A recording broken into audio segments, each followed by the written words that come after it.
ఎందుకని దీని మీద మీ అభిప్రాయం ఏం జరిగింది? కూడా చాలా ఇబ్బంది పడుతుంది నీళ్ళ కోసం అని పశువులు కానీ చాలా తెలుగు ఆలోచన కానీ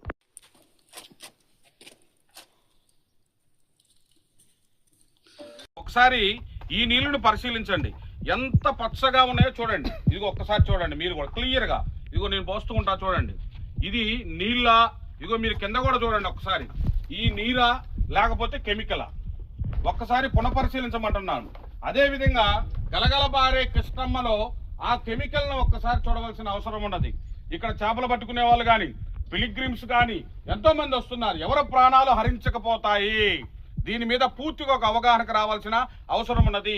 ఇక్కడ మీరు చూస్తే ఈ నీళ్ళ కెమికల్ కూడా అర్థం కాని పరిస్థితి, బురగలు వస్తున్నాయి. నీరు ఎందుకు కలుషితమైంది? దీని మీద ప్రభుత్వం సత్వరమైన చర్యలు తీసుకోవాలి, సత్వరంగా ముందుకెళ్లాలని కూడా ఈ సందర్భంగా తెలియజేస్తూ ఉన్నాను.